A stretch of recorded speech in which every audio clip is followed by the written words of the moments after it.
પછી આવે છે આપણો સવાલ નંબર 2.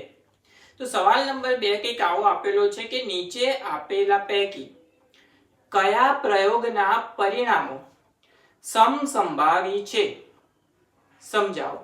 સમસંભાવીનો મતલબ શું થાય કે જે 2 પરિણામો હોય કે 3 પરિણામો હોય કે એના કરતા વધારે પરિણામો હોય, બધાનો જવાબ જે છે એટલે કે સંભાવના જે છે એ કેવી આવી જોઈએ? સરખી મળવી જોઈએ.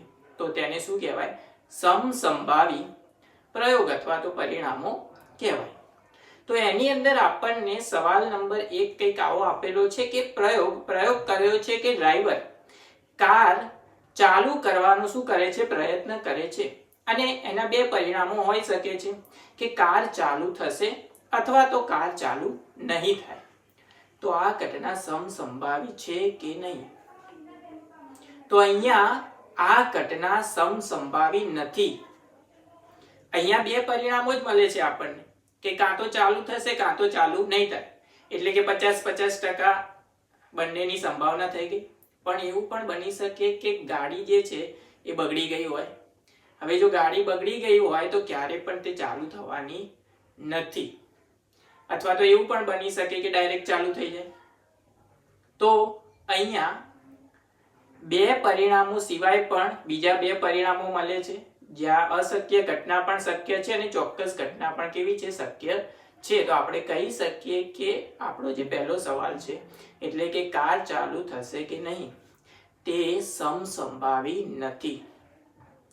એના પછી પ્રયોગ નંબર 2 કંઈક આવો આપેલો છે કે ખેલાડી બાસ્કેટબોલને તાકીને બાસ્કેટમાં બોલ નાખવાનો પ્રયત્ન કરે છે. એના પરિણામો 2 શક્ય છે કે તે તાકીને બાસ્કેટમાં બોલ નાખી દે છે કાં તો બાસ્કેટમાં બોલ નાખી શકતો નથી. પણ આ 2 પરિણામો સિવાય પણ શક્ય પરિણામો આવી શકે કે એ ગમે તેટલી વાર પ્રયત્ન કરે પણ બાસ્કેટમાં બોલ નાખી શકે નહીં. તો અહીંયા જે પ્રયત્નો છે તે ફિક્સ નથી. એટલે કે પ્રયત્નો અહીંયા અગણિત થઈ શકે છે. તેથી આ જે પ્રયોગ છે તે પ્રયોગ પણ સમસંભાવી નથી. એના પછી આવે છે સવાલ નંબર 3. સવાલ નંબર 3 કંઈક આવો આપેલો છે કે પ્રયોગ ખરા ખોટાના પ્રશ્નના જવાબ આપીને કસોટી આપવાની છે. તો કાં તો તમારો જવાબ સાચો હોઈ શકે કાં તો જવાબ જે છે એ કેવો હોઈ શકે? ખોટો હોઈ શકે. તો અહીંયા શક્ય પરિણામો 2 જ છે. કાં તો સાચો હોઈ શકે કાં તો ખોટો હોઈ શકે. એટલે બંને આવવાની જે સંભાવના છે એ કેવી છે? 50-50%. એનો મતલબ એવો થયો કે બંનેની સંભાવના કેટલી છે? 1/2 અને 1/2. તો આપણે કહી શકીએ કે ત્રીજો જે સવાલ છે એટલે કે ખરા ખોટાના પ્રશ્નનો જે જવાબ આપવાનો સવાલ છે તે સમસંભાવી પ્રયોગ છે.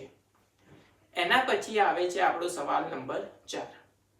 તો સવાલ નંબર 4 કંઈક આવો આપેલો છે કે બાળક જન્મ્યું છે અને તેના 2 પરિણામો જ અહીંયા આપણે લીધા છે કે તે બાબો હોઈ શકે કાં તો શું હોઈ શકે? બેબી હોઈ શકે. તો અહીંયા પરિણામો આપણી પાસે ફિક્સ છે. એટલે કે બાબો આવવાના અને બેબી આવવાના બંનેના જે સંભાવના છે તે કેટલી થશે? 50-50%. એટલે કે 1/2 અને 1/2. તો આપણે કહી શકીએ કે અહીંયા આપણને જે સવાલ આપેલો છે કે બાળક જન્મ્યું છે તે પ્રયોગ જે છે એ સમસંભાવી પ્રયોગ છે. ઉપરના 2 જે પ્રયોગ છે સમસંભાવી નતા. કેમ નતા? કારણ કે ત્યાં પરિણામો કેટલા પ્રયત્નો કરે છે તેના ઉપર આધાર રાખે છે.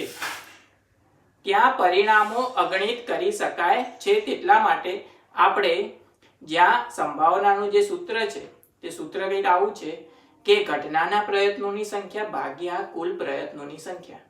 તો અહીંયા પ્રયત્નોની જે સંખ્યા છે કુલ તે ફિક્સ નથી.